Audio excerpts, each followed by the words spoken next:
In Season 1 of Scene of the Crime, we explored the tragic 2017 double murder of Abigail Williams and Liberty German in Delphi, Indiana. Now, Season 2 is upon us, and we are digging into another double murder. But this time around, the victims and circumstances couldn't be more different. Roger Atkinson and Rose Burkert were brutally murdered in their hotel room at the Amana Holiday Inn in Williamsburg, Iowa, in September of 1980, and a killer wielding a heavy-bladed weapon in room 260, most likely a hatchet, would ensure that Roger and Rose didn't leave the hotel alive. Join us starting October 14th of 2020 as we kick off Season 2 of Scene of the Crime. Search for and subscribe to Scene of the Crime right now so you don't miss a single moment.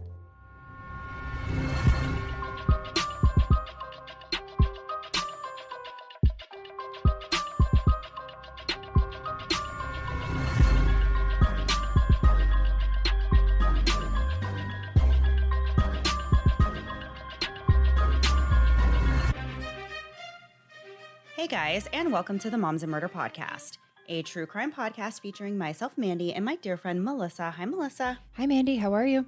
I'm doing great. How are you?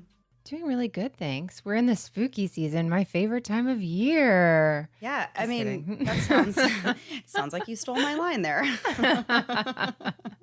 I did. There's no way of me to be like, it's all right. I don't know. Yeah, I'm channeling your spooky energy, and now I'm excited about. No, I'm not. I still can't do it. Sorry. I tried. I mean, I'm really excited for you if you are, in fact, excited about spooky season. You know I am. I know you are, and I wanted to match your excitement, and I'm unable to do so, so I thought I would fabricate it, and I'm also unable to do so. So Right. I'm excited. It's a little cooler outside. Yes, it is. I appropriately wore a cardigan outside earlier. I mean, it's still in the 70s, but it didn't seem so far off whenever I was outside. I was like, wow, this seems like I won't get stares if people see me in this. So Yeah. it's something. Let me have this. I'll take it. Yeah. Yeah. Well, I think even if it's really, really hot, I feel like at the end of October in Florida, it is acceptable to wear a cardigan, like no matter what, because you dress it's for October. the season, Right. not for the temperature. Yeah, we have to. Otherwise, when will we ever wear boots? You could never wear boots here. Exactly. You never would have the opportunity.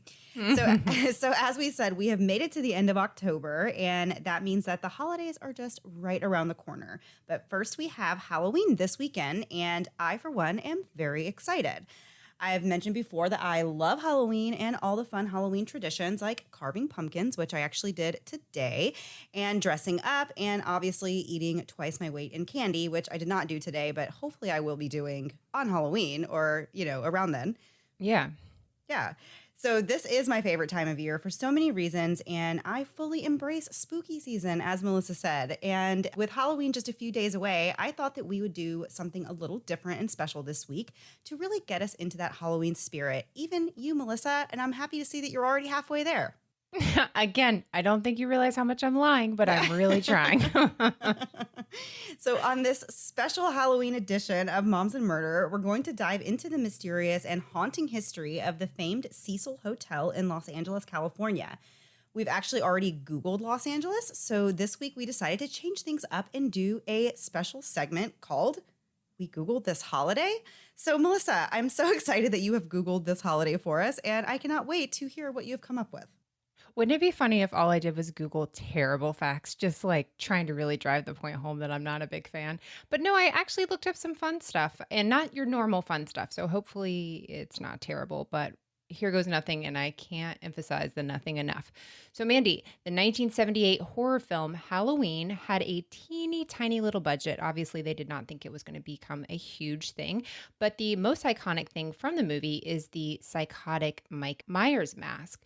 So when they're filming this movie, they have very little money to work with, and they decided they needed this mask, and they knew they wanted it to be this white mask, but what are they going to do? They can't really have this costume designer make it. They really, truly don't have any money. So they spent $2 on a Star Trek Captain James Kirk mask that they painted white and kind of widened the eyes on. What? which I thought that was kind of interesting. Yeah. Wait. Okay. You're very good at your sources and stuff, but I only found this on one place and I didn't bother to Google it anymore. But I think that's if that's true, It's that's kind of probably interesting, true. right? Yeah, that's really cool. Yeah. So if you're on a budget this year, you could be Mike Myers for $2. No, you could be Captain Kirk this year. And for $2 and some spray paint next year, you could lose some brain cells and become Mike Myers. That's totally a normal thing to do, right? So, Mandy, did you know that this actually ticks me off? Did you know that pumpkins are considered a fruit and not a vegetable? Oh, actually, it kind of makes sense because of pumpkin pie. But did you know that? I pondered that actually while I was carving pumpkins, and I definitely thought it was a fruit because I don't really know why. Seed thing, right? Yeah, I guess. I didn't really have a reason. But then also it's like a squash, so then I thought it was a vegetable. Thank you for bringing the squash part up because I forgot why I would have ever even considered that it would have not been a fruit. So back in 2006, New Hampshire, so pumpkins are the big Halloween thing, but New Hampshire even decided to make their state fruit the pumpkin, which again irritates me because most states don't even have like fruits. It's like you just go through like Alabama and then like down to New Hampshire. That's the next one that has one. Of course, Florida, we have oranges, but then Ohio wanted to get in on the game and they have the tomato. Again, just trying to piss me off because it's taken my entire adult life to accept that a tomato is a fruit, which I'm still giving that side eye. But now they're saying pumpkin is fruit. I don't know. I just went through a lot and I didn't even read half the stuff I wrote down because that's like how much it's bothered me today. Last fact that means nothing to anyone. Mandy, we would agree. Well, I would agree with myself. Maybe you'll agree. The best part of Halloween is the candy, I think. Maybe Definitely. spooky for you, but I'm on team candy. And one of the most popular candies, I'm not entirely sure if that's true, but at least for the sake of this argument, is the Milk Dud. And the creator of the Milk Duds was actually, whenever he was making his candy, was trying to make a circular chocolate, like a perfectly circular one, and it kept failing. And thus he decided to call it a dud. And then because it had a lot of milk in it, they decided to name it the Milk Dud. Oh. So, yeah, again, one Google, don't know that it's 100% true. But Mandy, it got me thinking, what about other things that we've had in life that were duds that we could have just added the word dud to? What would that look like? So number 5 is, I have a 5-point list. Number 5 is the last minute of every Saturday Night Live sketch duds. Those are always rough. When they try to get it done, I'm like, let's just cancel this part. Mandy, I don't know if you're familiar with the show, but episodes 4 through 8 of the show The Vow, the documentary series, duds. It's on the Nexium cult on HBO. And no. they could have shortened it to like 2.5 episodes. I'm not kidding. They recorded everything with this cult leader and like they were like, well, we're going to show every freaking minute of the past 20 years. It's too much. Yeah, so that's a joke for 3 people out there. Number 3, the time I voted every day, tell me if you remember this, for the purple M&M for like the M&M contest, and they chose to make the blue instead, and it ruined my faith in humanity at a very young age, duds. Do you remember the M&M votes? Were you too young for the M&M votes? It was 1995. Oh, no. I don't remember anything that happened in 1995. I mean, some things, but not voting for the new color of M&Ms. There was like an 800 number and it was pink, purple, and blue. And I, every day, voted for the purple M&M. And I truly believed it was going to happen. And if you look in a freaking M&M bag right now, you will not find a purple. They picked blue. And I've never really recovered from that terrible fact. All right, I'm almost done. Number 2, the fact that they are rebooting the show Dexter, even though it ended in the worst finale of all times, dud. How bad was that finale? Did you ever see the finale? Oh, yeah, it was terrible. Dexter? And they're rebooting the whole show. I didn't Why are know they that. doing that? I just learned that for the first Yeah, time. duds. I know that one's true. I've seen it at least 2 places. And Right. lastly, the number 1 dud that we've all had is all of us screaming Happy New Year on January 1st. Oh, no. Duds. That's it.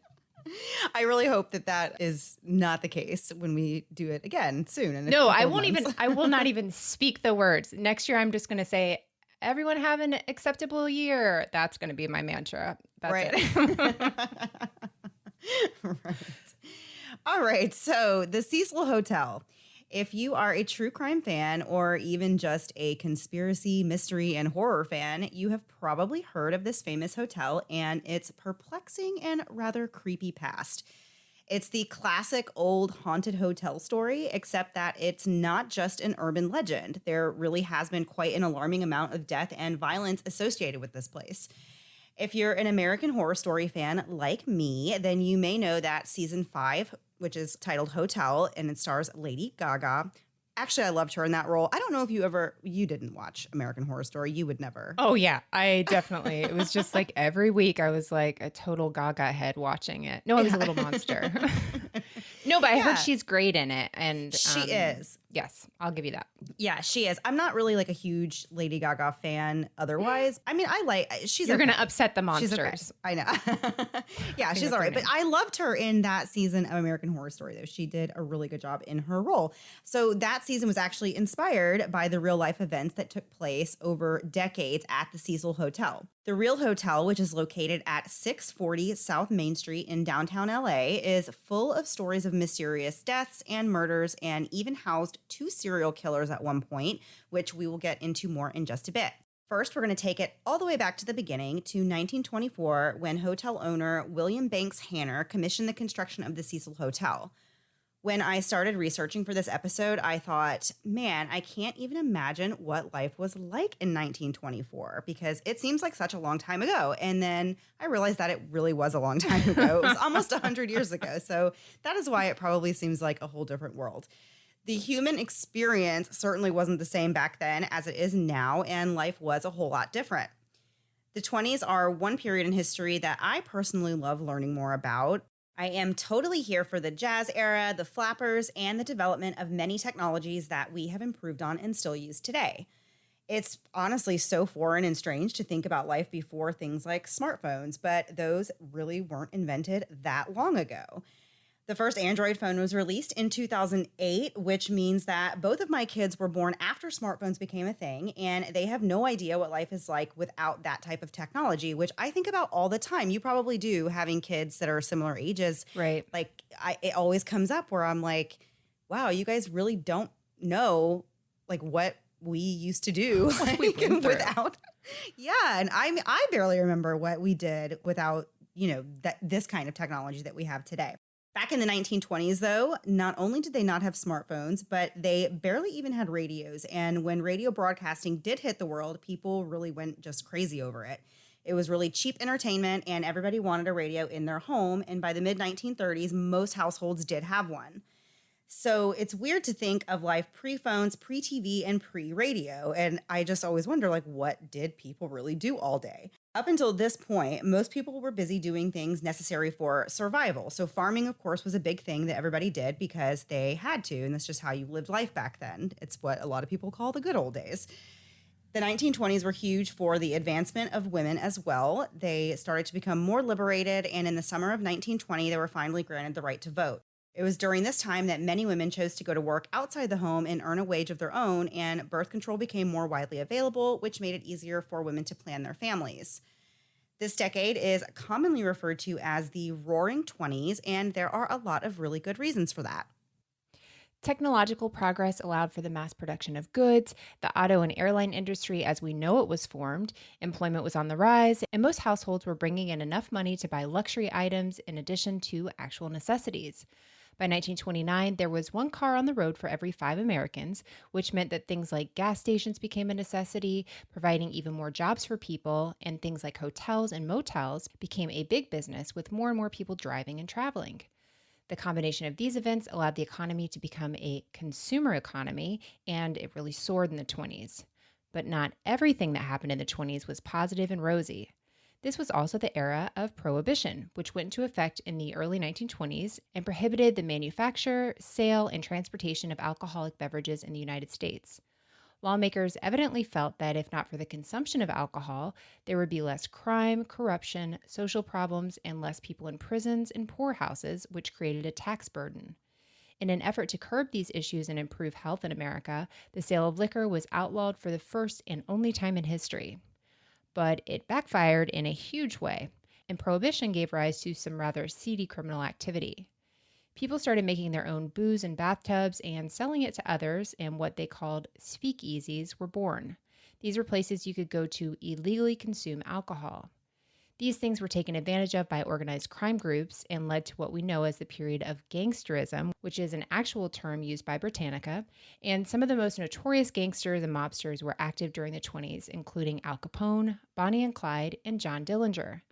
Although the Cecil Hotel wasn't built for illegal or strange activity, the time period and location that it was built in definitely paved the way for it to become just that, another seedy hotel in downtown LA. But that's not at all what William Banks Hanner had in mind whenever he commissioned the hotel in 1924. William invested about $1 million, or over $13 million today, into his plan to build an extravagant and luxurious hotel in LA. He wanted this to be one really fancy place to rest your head while visiting the city, and his vision for the hotel was that it would be a beautiful and luxurious 700-room, 5-star hotel complete with a marble lobby, a big lavish staircase, and gorgeous stained glass windows right in the heart of a booming downtown area. William was no stranger to the hotel business, and at the time, it really was a great business to be in, as we said. It was a brand new, fast-growing industry, so William wanted his hotel to be all the rage and to attract the finest clientele. And at first, that's exactly what it did. The hotel finally opened in 1927, and it was every bit as glamorous as William had envisioned. It was absolutely gorgeous, and the extravagant marble lobby instantly made you feel like you were really in the lap of luxury. But one thing William hadn't anticipated, and neither had anyone else for that matter, was that things were about to change in a big way for the world just 2 years later. All throughout the 1920s, Americans enjoyed a fruitful lifestyle. Unemployment was only 3.7%, and the total wealth in the U.S. doubled. Individuals began investing in the stock market, and the economy was at a peak. But in 1929, it all came crashing down, and the Roaring Twenties came to an abrupt end. Due to the ease of obtaining credit while the economy was doing well, consumers began to go into debt, and the companies themselves had overextended themselves. Stock exchanging wasn't well regulated and pretty much equated to just gambling. Shares in a company were selling for far more than was justifiable, and many investors realized that this was unsustainable. So they started taking profits in the fall of 1929, and the price of shares started to drop. The first crash was on Thursday, October 24th, and the market did survive the weekend, but by the following Monday, prices tanked again, and investors started unloading millions of shares. There were absolutely no buyers, and the entire system crumbled. This is known as one of the events that immediately preceded what we know as the Great Depression. And this was obviously very, very bad news for William Hanner and his shiny new luxury hotel. And we're going to get right back into the story after a quick break to hear a word from this week's sponsors.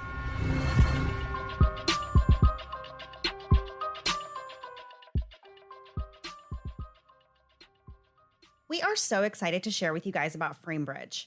FrameBridge makes it easier and more affordable than ever to frame your favorite things without ever leaving the house.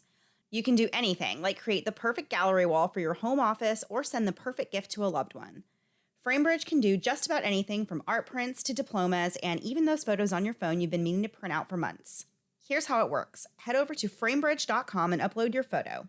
Easy peasy. Or if you'd rather, they'll send you packaging to safely mail in your physical pieces. You can preview your item online in dozens of frame styles and gallery wall layouts. From there, choose your favorite, or you can even get free recommendations from their talented designers. The experts at FrameBridge will then custom frame your item and deliver the finished product directly to your door and ready to hang. With framing stores, you could spend hundreds of dollars, but with FrameBridge, their prices start at $39 and all shipping is free. Plus, because you're a Moms and Murder listener, you'll even get 15% off your first order at framebridge.com when you use our code MOMS. There's nothing like capturing a moment in time, especially when that moment is both your kids smiling at the camera at the same time. So I took my favorite photo of my kids and had it framed by FrameBridge in the gray ash gallery frame that has a beautiful and warm gray finish, and it just makes such a great focal point in our room. It was so simple to work with FrameBridge. I was able to upload my photo and was on my way to ordering right away. I can't wait to frame my kids' coming home newborn outfits because while I may be cold-hearted, I can be aggressively nostalgic. Get started today. Frame your photos or send someone the perfect gift. Go to framebridge.com and use promo code MOMS to save an additional 15% off your first order.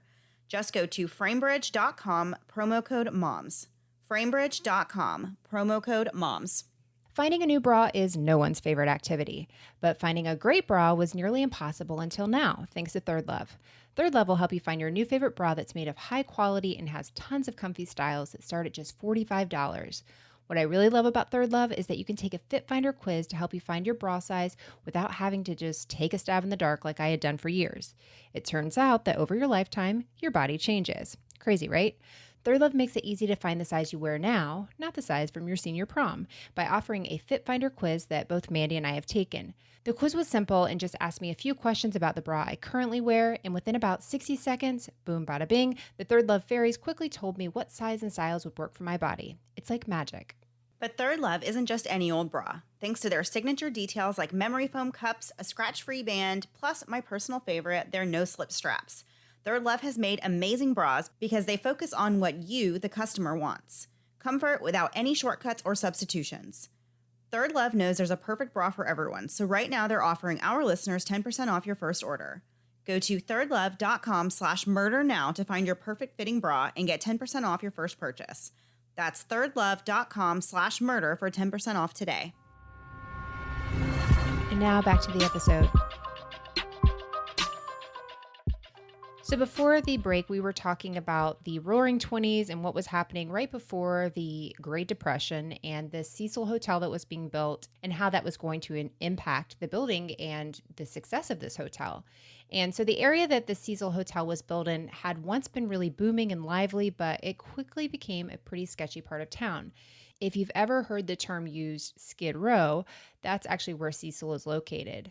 Skid Row is an area of downtown LA that came to be known as an area where the poor, homeless, and drug addicted congregated in the city. Today, the area is still known as Skid Row, and it still carries the same reputation. There are estimated to be around 4,000 out of the 40,000 total homeless people in LA living on Skid Row. But it was really not that way until the Great Depression hit at this time of our story. When the Cecil first opened its doors, everything was really going right as planned. It quickly became a very popular hotel for middle-class visitors to the area, and there were several Los Angeles residents that made Cecil their long-term home. I always find it interesting when people make a hotel their home. Like that's... Yeah. It happened on Real Housewives of New York. Tinsley did it, but I'm always like, oh, I just didn't realize that was a thing. And like in really nice hotels, people will do that. So although you do get room service, so I can definitely see the benefits of doing that. But in the years immediately following the grand opening of this hotel, things started to take a turn. And as we said, due to the declining economy and the start of the Great Depression, the Cecil started to see more of a transient population and began to see some unsavory and sometimes unexplainable events within the first year it was open. So I honestly did not know anything really about this hotel. I'd heard of it, but that's literally as far as my knowledge of it went. So I was very fascinated and terrified as I went through this, just all the things that happened at this one place, which we're going to get into. So in 1927, this hotel saw one of its first moments of drama when a Slavonian tourist was chased by police back to his room at the Cecil after he'd stolen a diamond hairpin from another nearby hotel. In 1929, a 33-year-old woman named Dorothy Robertson was found acting strangely in the hotel. She wandered around the property aimlessly for 3 days, evidently distraught over the death of her husband. In the wake of his death, she had been prescribed barbiturates to help with her anxiety and her grief, and after spending several days at the Cecil, she attempted to overdose on her medication, but she was thankfully unsuccessful. Other interesting occurrences in 1929 include the story of George Ford, who lived in the Cecil and apparently had a $10,000 stash of morphine and opium in his room. And in 1929, imagine how much... I feel like that's the whole room, right? Yeah, like it had to be just stacked like wall to wall. That's crazy. Yeah. So he was arrested nearby the hotel, but he was far from being the only person to use the hotel as a home base for heavy drug dealing. In another bizarre instance, an older man at the Cecil was found near death after he drank poison that had already killed 3 other men.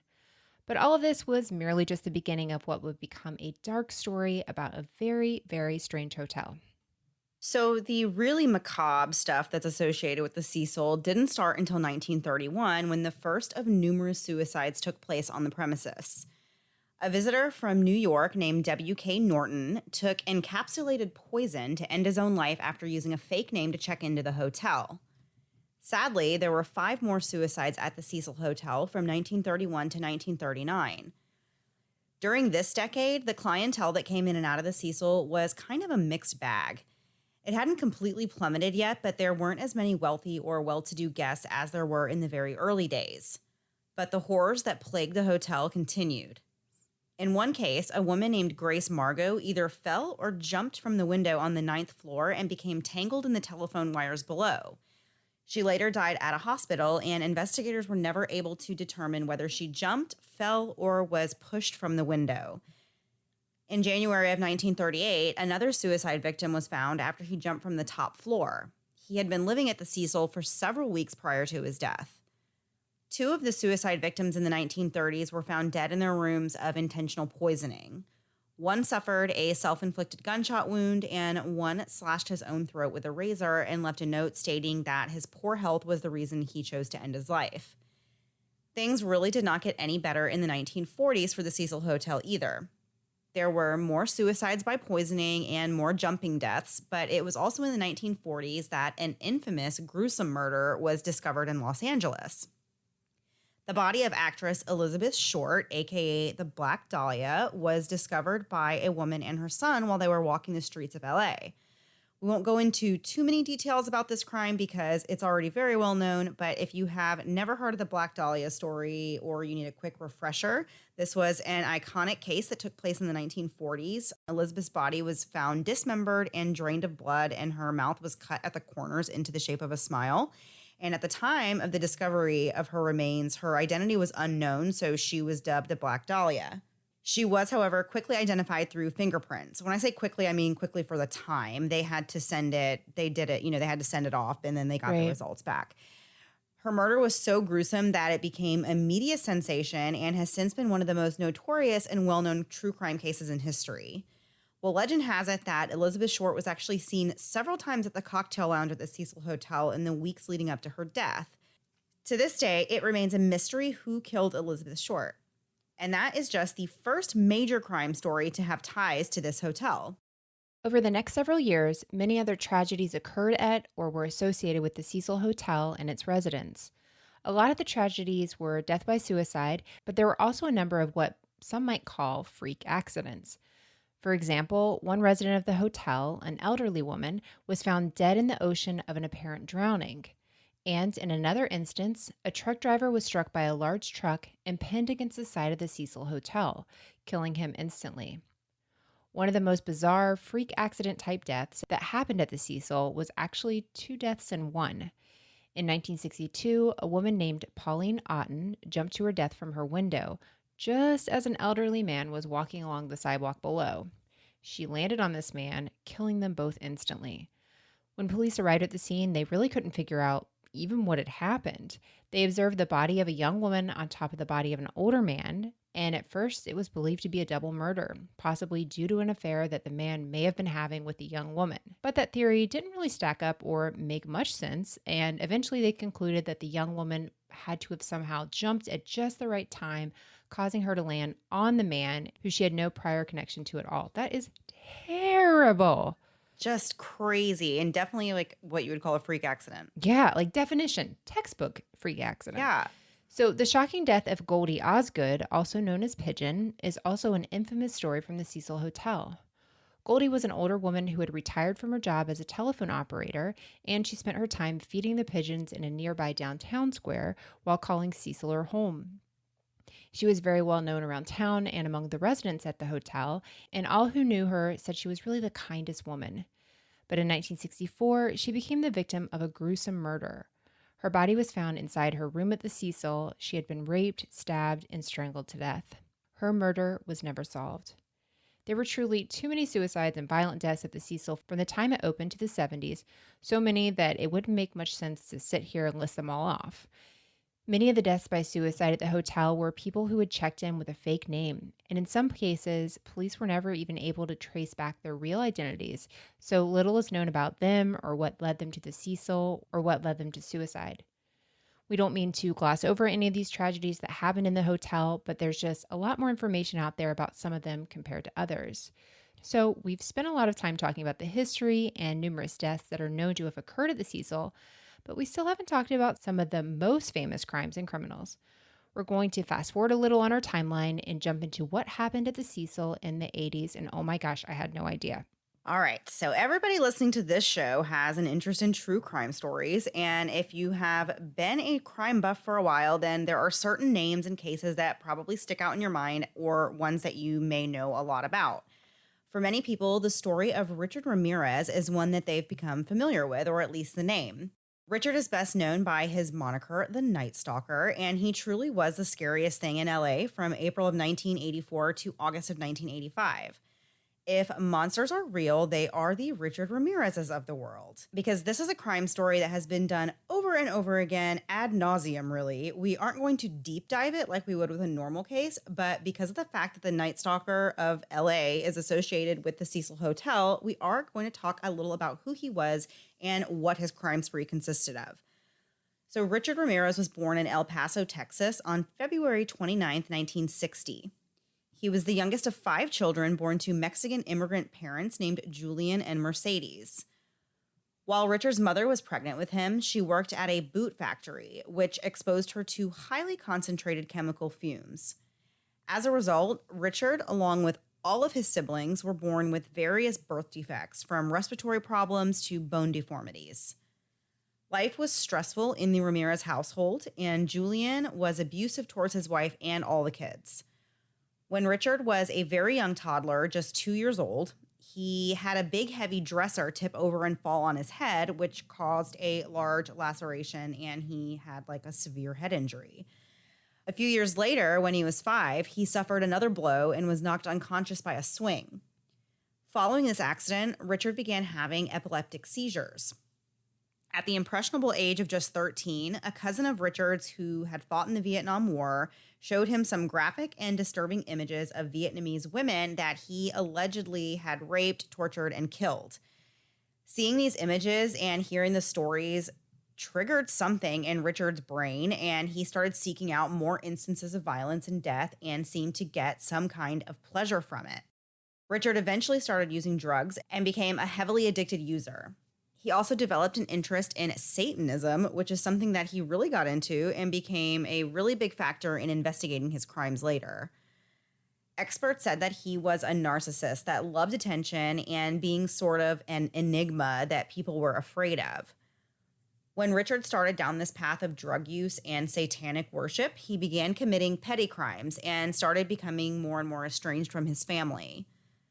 Richard's very first experience with murder was actually not a murder that he committed himself. The same cousin that had previously shown him these violent images as a child and later introduced him to drugs ended up murdering his own wife in the 1970s. And Richard was actually present for that murder and was close enough that the victim's blood actually got on him. But he did nothing to stop the killing, even though he was right there and he was that close. In 1977, he was sent to a juvenile detention center, and in 1982, he was given probation after being caught in possession of marijuana. It was after serving his probation that he moved to California and began his crime spree there.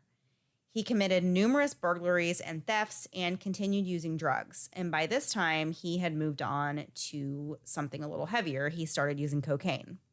By 1984, Richard was no stranger to a life of crime. He was 24 years old at this time, and things were about to take a very dark turn. On June 28, 1984, Richard committed his first murder. He broke into the home of his 79-year-old victim, sexually assaulted her, and stabbed her to death in her own home. This was an MO that he would keep using for at least a dozen or more murders, but he waited 8 months before killing again. After that, the killings came very quickly, one after another. In the spring of 1985, he struck again twice in the same night, within the same hour even. He first attacked a 22-year-old woman outside of her home, and when he was confronted by a male resident, he shot the man dead instantly, but the young woman actually survived the attack. Less than an hour later on the same night, Richard pulled a 30-year-old woman from her own vehicle and shot her to death in a completely random act of violence. He then fled the scene, leaving no real clues behind. Of course, when 2 murders happen back-to-back on the same day and in the same area, the media picks up on the story and runs with it, and that's exactly what happened in this case. Before being called the Night Stalker, Richard was dubbed the Walking Killer and the Valley Intruder, which the Valley Intruder sounds way too nice. That just sounds like you bumped into somebody, not like Right. you're violently killing somebody. Over the next year, Richard never went very long before finding his next victim. And for the majority of his murder spree, he was living in, you guessed it, say it with us, the Cecil Hotel. Okay, just me. He had a room on the top floor that he paid $14 a night for that served as a home base when he wasn't out prowling the neighborhood looking for someone to kill. There were occasionally victims who had been attacked by Richard but managed to escape or survive, and they were able to give the police a description of him. Richard was described to police as being Hispanic with long, curly hair, bulging eyes, and terrible teeth. Victims of his attacks said that Richard had the worst bad breath they'd ever smelt. Generally, when it comes to serial killers, they have a type, so to speak. But in the case of Richard Ramirez, there really was no type. No one was safe from potential harm brought on by Richard because he appeared to have absolutely no rhyme or reason for choosing his victims. It was all over the place.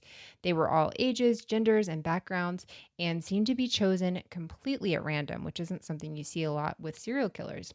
So Richard fell into the thrill killer typology of serial killers, and it was all about the excitement and adventure for him. He had no idea what he would encounter whenever he broke into someone's house, and often he just made up a plan on the spot once he got inside. Richard would often attack and murder 2 people at once, usually a couple that was home together at the time he invaded their house. His method of killing wasn't even always the same. Sometimes he would use a knife, sometimes a gun, and sometimes, but not always, there would be a sexual assault. Each murder and crime scene was rather disorganized, which meant there was really no pattern. The pattern was actually the disorganization and the randomness. There were satanic symbols found at several of the crime scenes. After each of these killings, Richard would return to his home at the Cecil Hotel, oftentimes covered in blood and visibly looking like a very scary person. But the residents at the hotel came to accept and ignore it when they saw Richard walking around the hotel looking like he just killed someone.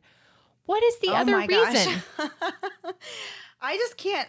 Can you imagine like even seeing a person looking like that? But yeah, they saw it often enough that they were like, oh, there's that guy again, just coming back from whatever it was that he was doing. I mean, I guess, yeah, you wouldn't like approach him or ask him, why are you covered in blood? But like, I guess you could, I don't even know.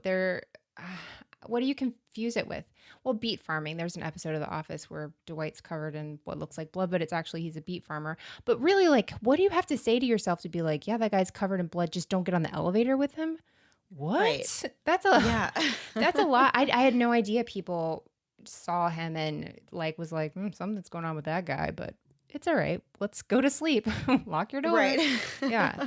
So in fact, numerous people later reported that they had seen Richard behind the Cecil discarding bloody clothes and other items into the dumpster. So after committing at least 13 murders, investigators finally managed to discover a fingerprint, which led them to revealing Richard's identification. In late August of 1985, police released his name and photograph to the public. At this point, residents of LA and surrounding areas were already on high alert, and they were fearful about where the Night Stalker would strike next, and gun sales in the area had actually gone up since, this news broke that there's a serial killer out on the loose in the city. So the residents of the area were definitely on the lookout and had their eyes peeled once they had a face and a name. The very next day after police had released the photo, a man spotted Richard in East LA and called police.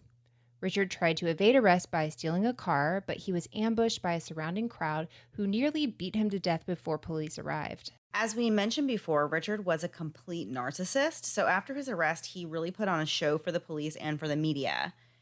He would draw pentagrams on his palms and use his fingers to make devil's horns, and he would just say these bizarre things with really just to taunt people. He acted like he was a complete movie star in the courtroom. There were numerous legal witnesses available in this case, and when Richard finally went to trial 4 years after his arrest, numerous women who had survived the attacks by him were actually in the courtroom. Finding a jury was kind of difficult in this case, and they interviewed more than 1,600 potential jurors to be sure that the jury was impartial about Richard. Yeah, it reminded me a lot. I mean, not really a lot, except for this like one little fact, but that's how it was. Remember when they were looking for a jury for the Casey Anthony case, they had to like interview a ton and go out of the area of Orlando because it was all over the news, and there's just no way to find an impartial jury whenever they've had all of this inundation about this case already, you know, that they've seen it all on the news. So that was kind of what it was like in this case. Over the years leading up to Richard's trial, he actually gained a type of cult-like fan following, most of which were fellow satanic worshipers. While he was in prison waiting his trial, he made numerous off-the-wall comments to other inmates. He really was just an evil, evil person, and he told anybody who would listen how much he really enjoyed killing, and he loved killing his victims. In a really odd coincidence, one of the jurors that had been selected was actually murdered in August of 1989, which delayed Richard's trial even more. They had some theories that Richard had something to do with having her killed, but they never were able to prove that. Oh, gosh. Yeah. But eventually the trial did get underway. The state was seeking the death penalty as punishment for the countless and heinous crimes that Richard committed. He didn't even really try to win any points with the jury. He was very arrogant and pompous, as he really had always been, and he just went in there and made these creepy gestures towards the jury and really just freaked them out. So as interesting as this case actually was, I mean, this would be a really interesting jury to sit on. I feel like it would be kind of scary. Like, It'd be terrifying if he's making faces at you. Right. Like, to even be in the court with this person would be kind of scary. But it's an interesting case, and there's a lot going on. Right. But one of the facts I found while I was researching was that one of the jurors ended up getting fired from the case because she was caught sleeping, I guess, during the trial. And so she was replaced with an alternate juror before deliberations. But oh my gosh, can you imagine? I feel like that would be so embarrassing to get caught sleeping like on as a juror, like in court. Although I wonder if she did it on purpose, because I'd want to be dismissed. I'd be like, give me the rule book. What are the ways I can get out? I want to be on a jury. I would love to. I would love to serve my civil duty. But this jury with him, maybe somebody got murdered because of him. I'd be like, what else do I need to do? What do I need to do? Can I punch myself in the face? What's going to get me out of here? Sleeping? Sure. Got it. I'm on it. Right. Finally, on September 20th, 1989, the jury reached a decision. They found Richard guilty on all counts and recommended a sentence of death. When he heard the verdict, Richard said to the court, quote, "I need not look beyond this room to see all the liars, haters, the killers, the crooks, the paranoid cowards, truly trematodes of the earth." Is that even a word? I was wondering how you were even going to say that word, so I don't know.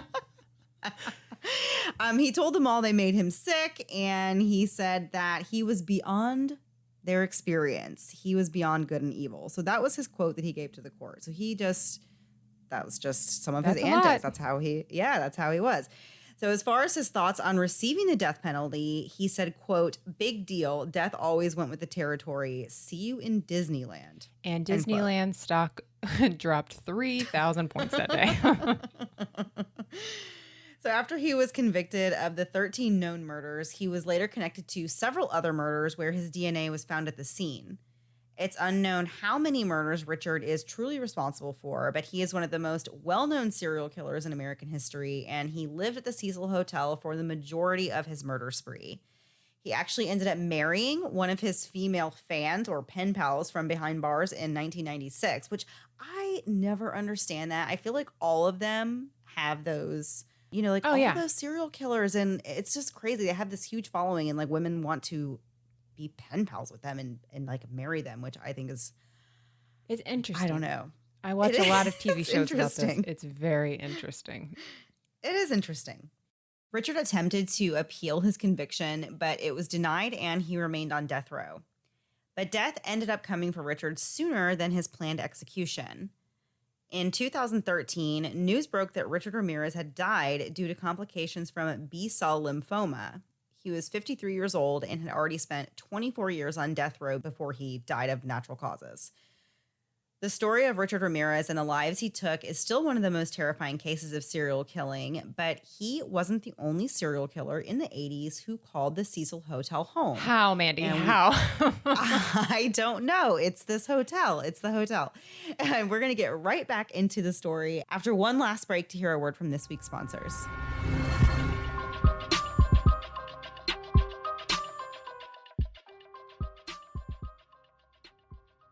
I am normally not a big mail person, because I'm an adult, so it's typically bills or dental reminder cards. But the second I get the notification that my FabFitFun box is on the way, I'm waiting for the mail like a kid waiting for Christmas morning, because FabFitFun is the way to treat yourself in 2020.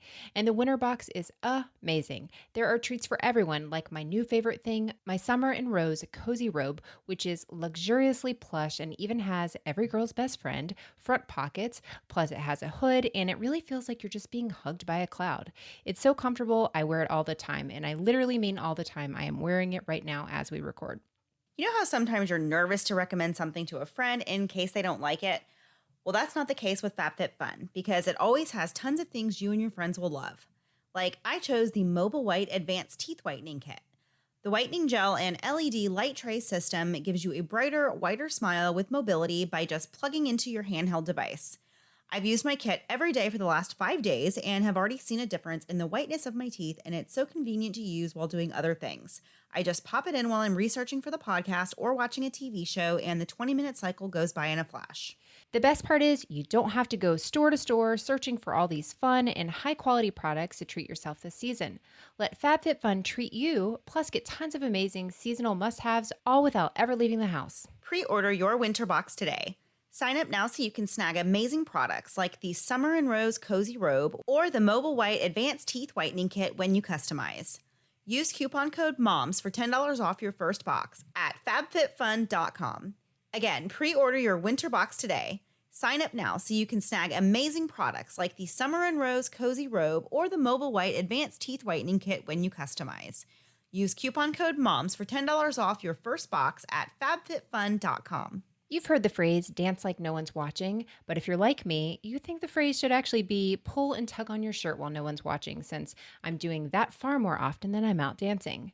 Luckily, Shapermint can help you get back to the dancing and away from all that pulling and tugging, thanks to their amazing shapewear that not only smooths you out, but makes you feel comfortable. And when you feel comfortable, you feel confident and empowered. If you've been on the fence about shapewear, you really should check out Shapermint. Shapermint is shapewear that's actually super affordable.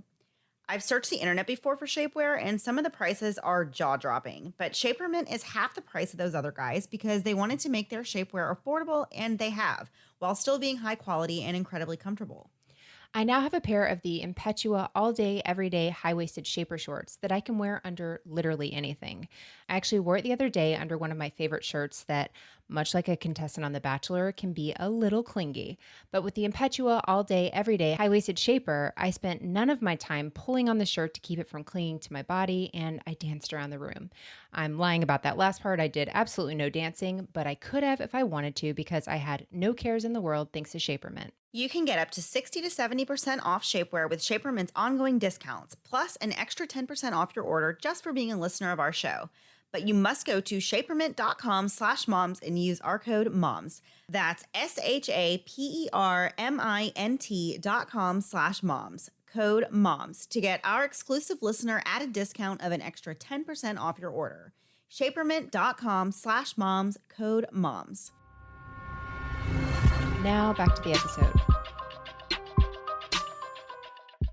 Before the break, we just wrapped up our little rundown of Richard Ramirez and what he had to do with the Cecil Hotel.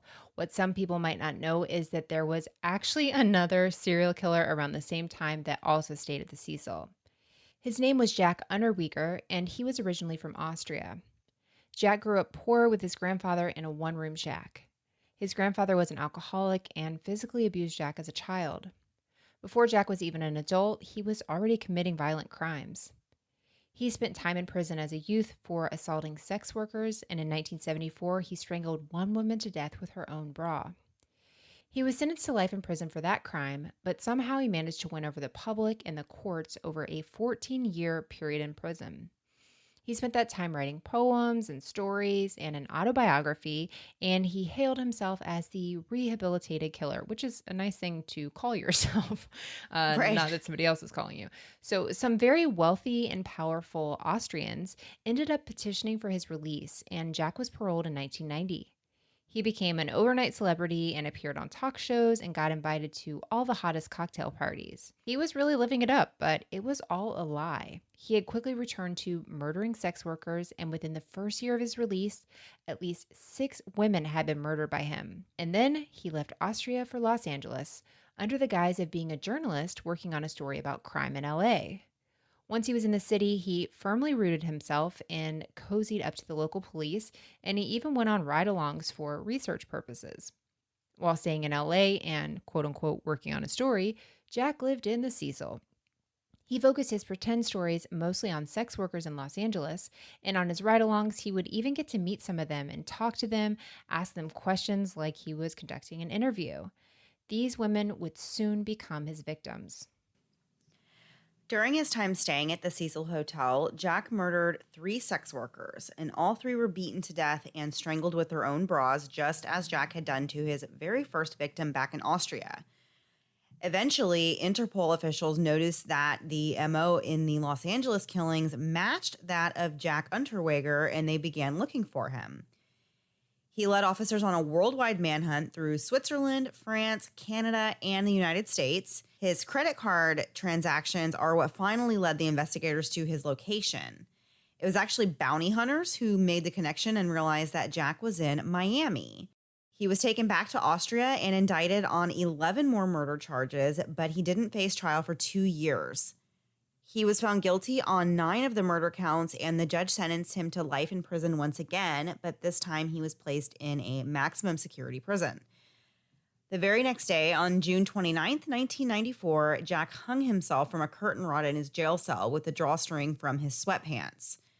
Apparently, there were several audio tapes in his cell when he died, but officials have never released the contents of those tapes to the public. As the 90s and early 2000s continued, there were more strange deaths and crime associated with the Cecil Hotel. In 1995, a murder suspect named Eric Reed escaped from jail and was later found at the Cecil Hotel, and there were more deaths by suicide. By the mid-2000s, downtown LA was changing and becoming more gentrified as wealthier people started purchasing property and moving in and displacing the impoverished that had settled in the area. In 2007, a group purchased the Cecil Hotel for $26 million and started the rebranding of the hotel. They used part of it to create a new experience, which they called The Stay, which was a budget boutique hotel for hip middle-class tourists. Despite the efforts, the hotel continued to have even more strange and unusual events. In 2011, the hotel underwent a complete rebranding, and the name was changed to Stay on Main Hotel and Hostel. The rooms were around $75 a night, which made it a nice budget-friendly option for tourists visiting the LA area. And that brings us to one of the most infamous stories to ever come out of the former Cecil Hotel. In January of 2013, a 21-year-old college student from Canada named Elisa Lam arrived in LA on part of what she called her West Coast tour. She had plans to visit several cities in California, staying for just a short while and then moving on to the next place. Her first stop was in San Diego, where she stayed for 2 days. Each day that she was on this trip, she spoke with her parents and updated them on her adventures, and she kept in touch with her family often due to their concerns about her traveling alone. On January 26, 2013, Elisa left San Diego and headed to her next destination, which was Los Angeles. As this wanderlusting college student, Elisa didn't have a ton of money, so she was looking for places to stay that, of course, were budget-friendly, and that's how she ended up booking a room at the Stay on Main, which is formerly known as the Cecil Hotel. She was going to stay 5 nights and check out on January 31st. Her trip to LA was going really well, and she continued speaking with her parents daily. But those calls stopped coming in on January 31st, and things got even more concerning when Elisa never showed up to the front desk to check out of her room. A few days later, Elisa's family alerted the LAPD that she was missing, and from there, a bizarre story that still has very little answers began to unfold. Investigators learned that Elisa was an active blogger who frequently blogged about her struggles with bipolar disorder, and in the days leading up to Elisa's disappearance, she had made some posts that indicated that she had lost her cell phone. Through speaking with hotel staff, police learned that Elisa had initially been given a shared room for her stay, but that the people she was sharing the room with complained that she was behaving oddly, and Elisa was then moved to her own room. Is this the hostel part of it? Because I don't understand sharing a room with a stranger in a I hotel. guess so, but isn't that what hostels Yeah, do, right? that's hot, but someone that stayed in a hostel explained this to me. I don't want to be in a stranger's room. That freaks me out. But that's why it's budget, and that's Yeah. why, I mean, I get feel the like there's idea. actually there's a horror movie that's Yes, just there called is. Hostel, and so I've seen part of it.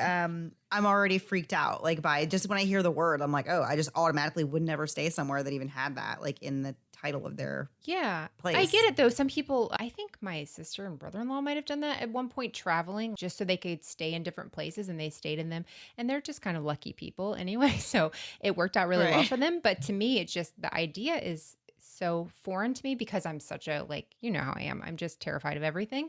So I don't really get it. But it is interesting to me that that was something like that they were able to talk to those people and see that things were actually a little bit unusual at that point before anything even happened. Elisa was last reported being seen alive on January 31st by the hotel staff, as well as the manager of a nearby bookstore, who later told police that Elisa had come into the store and that she was very lively and very friendly, and she was looking for gifts to take home to her family. Police searched Elisa's room and found no signs of foul play, and everything appeared normal with Elisa's belongings left inside the room. The only thing that was missing was her cell phone. Unfortunately, not all of the surveillance cameras at the hotel were functional, but the hotel turned over the footage they had from the time Elisa checked in to the time she was last seen. The strangest thing was that, as far as police could tell, Elisa had come into the hotel on January 31st, but there was no evidence that she ever left the hotel, leading them to believe that she must still be inside somewhere. But still, after a thorough search, nothing turned up. The last time Elisa was seen on any surveillance video at the hotel was on February 1st, and she was in an elevator on the floor where her room was. This video has been the cause of numerous conspiracy theories and just regular theories about what happened to Elisa. I don't know a lot about conspiracy theories, but I definitely know about this one. So if you know anything about this case, and you probably do, then you have seen this video, and really it's something. I've seen it and it freaks me out. It's really kind of bizarre. Me too. Yeah. And it's just because you know kind of, if you know anything about the story, you're like, oh my gosh, what's happened here? So you first see Elisa get onto the elevator, and right away it's clear something's bothering her, that she's not behaving in a normal fashion. And she pushes several buttons and then steps back into the corner of the elevator, and then she just stands there for a moment. But the elevator door never closes. Elisa then steps up to the door opening, peeks her head out, looks both ways, and then quickly steps back inside the elevator and stands near the corner again. The elevator door still never closes. After a few more seconds, Elisa steps out of the elevator, back in, out again, and she's nearly out of view of the camera at this point because half of her body is kind of behind this wall, but you can clearly see her standing there making really strange arm and hand gestures. But there doesn't appear to be anyone else there with her. She does this for a while and even gets back in the elevator, pushes more buttons, and gets in and out again. Finally, you see Elisa exit the elevator and walk to the left, out of sight of the camera, and the elevator door closes. This is the last time Elisa is seen alive in the hotel, and nobody knows what really happened after she left the elevator. So I think that's one of the things about the video that is like so creepy for me, is that the door doesn't ever shut when she's Right. getting in and out, because it does close after she walks off, like in a time, like in the amount of time that you would expect the elevator door to close. Right. But, you know, she was standing in the elevator like by herself, you know, for a while, long enough for it to close, and it never did. So Right. I think that like those kind of things about the video are why people have like these conspiracy theories or Yeah. like these spooky theories Clearly, about it's what not happened to her, functioning because normally. Like the elevator Right. itself seems to be off. Right. So the police were even more puzzled about Elisa's whereabouts after seeing this video, and her disappearance remained a mystery for the next couple of weeks. In mid-February, guests that were staying at the Cecil Hotel began to complain to the front desk that they were having problems with the water in their room. Some said the water pressure was very low, while others complained of a strange taste and odor in the water, and there were reports that the water was even coming out of the faucet discolored. In response to these complaints, hotel maintenance went to the rooftop water tank to investigate possible causes of the water problems. When the concrete lid to the tank was moved aside, the employee made a gruesome discovery. The nude body of Elisa Lam was found floating in the water tank. Her clothing, which was the same clothing that she was seen wearing on the elevator surveillance, was floating in the tank with her. This shocking discovery certainly did not answer very many questions. Elisa's parents were notified of their daughter's tragic death, but investigators weren't able to tell them exactly what even happened to her.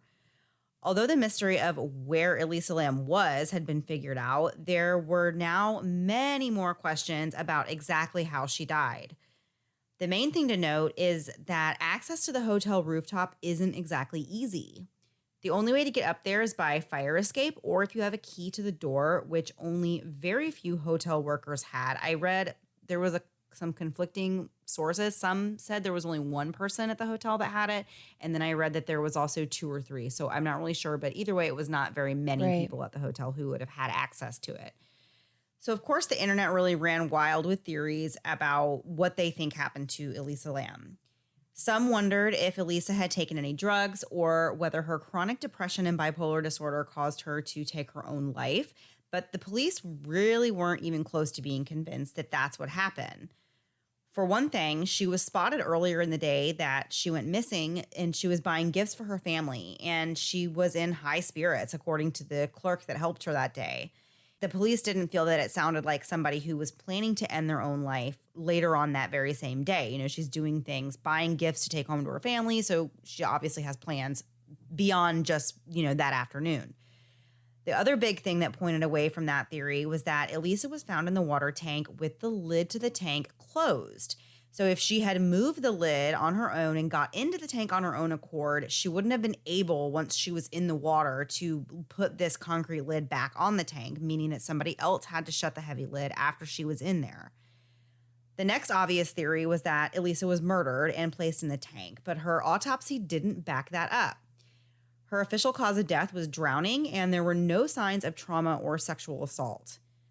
Additionally, it would have been nearly impossible for Elisa to have been killed before being put in the tank because access to the lid required climbing up onto a platform and then onto a ladder. So if somebody killed her first, they would have to carry her body up there, which would be highly unlikely that somebody would be able to do. So it seemed that Elisa would have either had to climb up there on her own or have been forced to climb up there and then pushed in. However, even though not all of the cameras in the hotel worked, there really wasn't any footage of anyone suspicious that seemed like they would have been involved or had been on their way to or from the rooftop that day.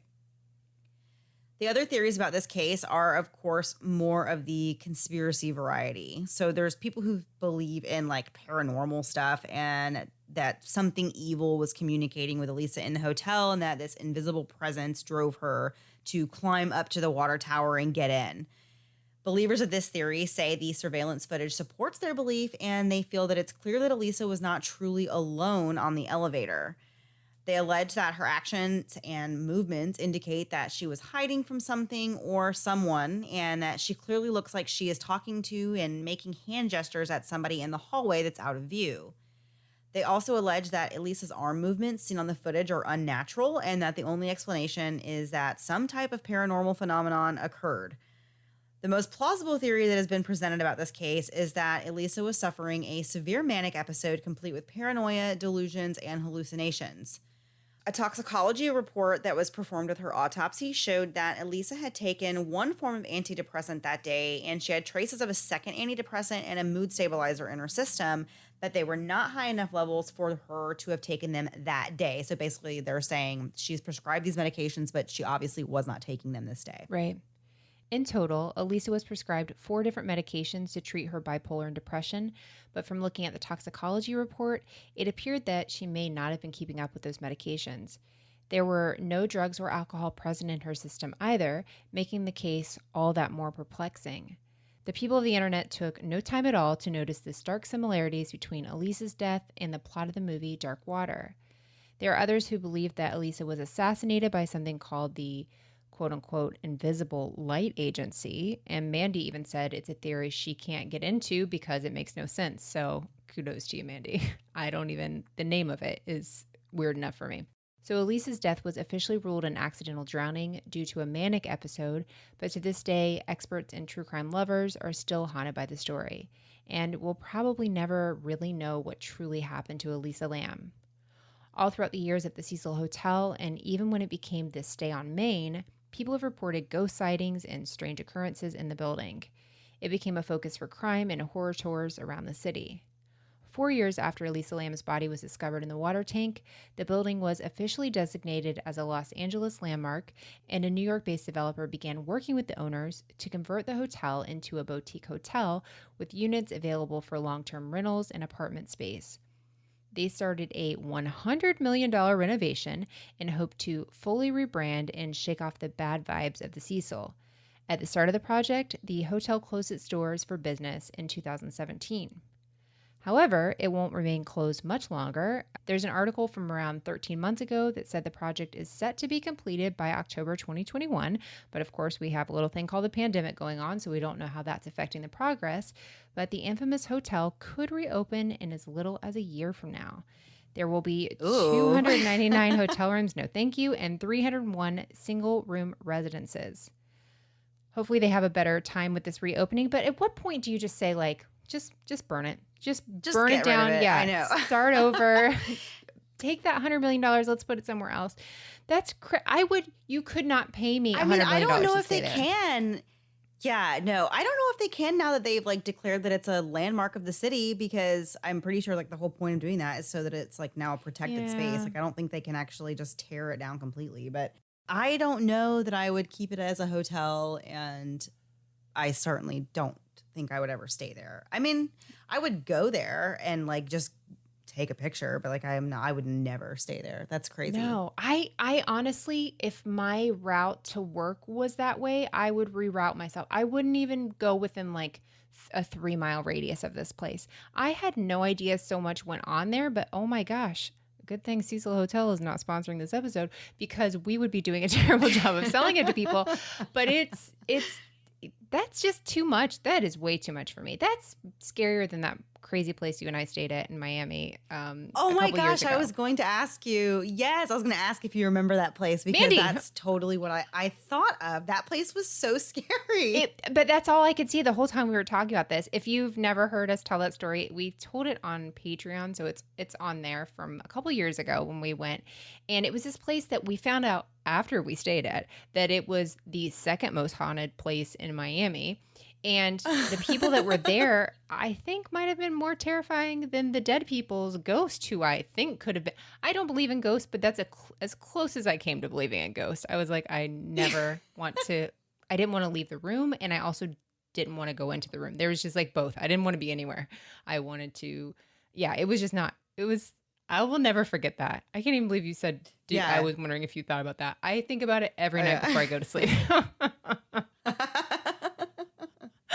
I'll never. Yeah, I know. I do love spooky stuff and stuff. You know, it's all fun and games, but as far as like staying in a hotel that has that much going on and in its history, I just don't think that's not really for me. That's a little over. Well, we already did me, it. So. You've already done it, so you can cross it off your list, because the one we stayed at was like Al Capone. They said Al Capone's ghost lived there, and all kinds of insane things that like afterwards, the next morning, literally as we were walking out, people were like, "Oh, you didn't know this place was haunted?" And I was like, "Excuse me." Oh yeah. Oh, that was too much. So we're going to turn the page and do our last thing before we go. Melissa, you came up with last thing before we go. I like whenever you say that, because if it's a failure, it's totally on me.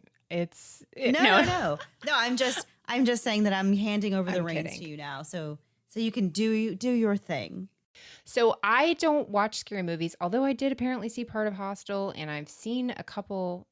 I somehow watched, is A Human Centipede considered a terrifying movie? Because I watched like 5 minutes of it, and I wanted to just never. It was like being back in that terrifying hotel. I didn't know what I was watching. I did not know what it meant. First of all, I had no idea. Is that the one where they like sew them? Yes. Oh, okay. I had no idea what it meant. I don't remember who told me to watch it, but then afterwards they were like, "I can't believe you tried to watch it." So, yeah, that's on me. That's on me. So, Mandy, I think I've just been told about that one, but I've never actually. I'm such an idiot. Tried to watch. Don't. don't. It's No, I would rather not. Yeah, no. I mean, if you even have an idea of what it's about, just skip it. It makes you question a lot of things in your life, especially like who are you friends with that they would suggest this movie to you.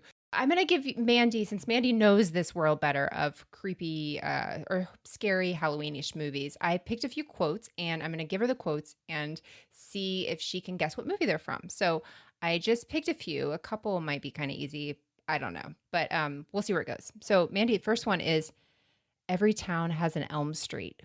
What movie would that be from? Wait. Nightmare on Elm Street. Yeah, it's one of them. It's like, I was going to give it to you no matter what. It was Freddy's Dead, The Final Nightmare, 1991 by Freddy Krueger. He's the one that said it. So I'll give it to you. Yeah. I mean, I like scary movies, but come on now, Melissa. I know. I'm like, I need the year.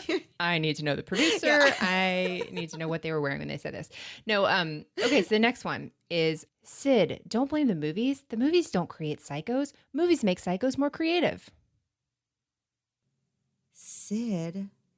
It's this movie ruined a lot of my childhood, and it was not Human Centipede. It was one that made me terrified to go outside of my house because it was woodsy where we lived when I was growing up. It's a very popular one. Drew Barrymore's in it. I don't know. Drew Barrymore's in it.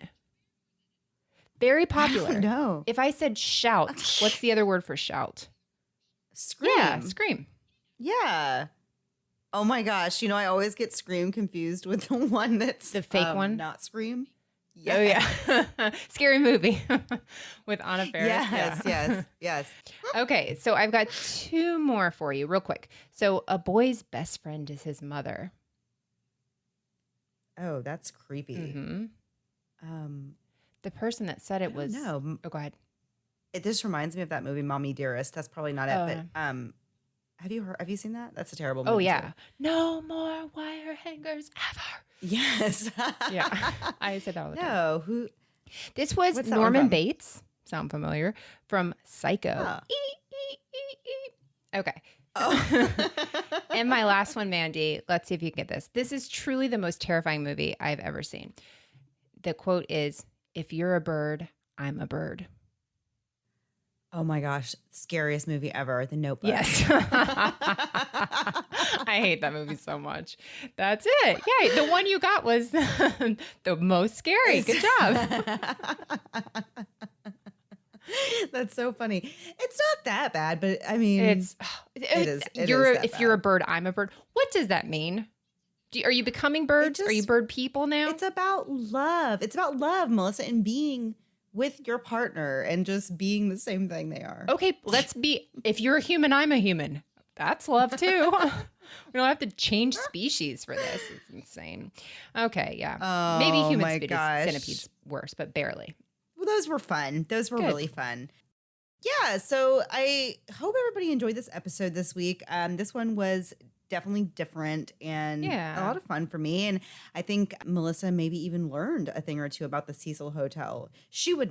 Melissa, you would never look into this on your own accord. So I feel like I just forced you to learn about this creepy hotel. Yeah, thank you so much. I really appreciate it. And I'm sure I will now be thinking about the hotel we stayed in and now this one. So double nightmares for me. Thank you. Yeah, you're never going to stay in a hotel again. Never. All right. Well, I hope everybody has a fantastic and safe Halloween, however that looks and however you're celebrating it this year, and that you get your favorite candy. Now, Melissa put Milk Duds in my head, so I'm now looking forward to having Milk Duds soon this weekend. Those will be the first things I pick out of my kids' candy. There you go. All right, guys. Have a great week. We will see you next week. Same time, same place, new story. Have a great week. Bye. Thanks so much for listening to the Moms and Murder podcast. Make sure to check back with us next week for a new episode. You can also find us at momsandmurder.com, where you can connect with us via social media. Please make sure you subscribe and give us 5 stars, because giving us 4 stars would be a crime. Thanks so much.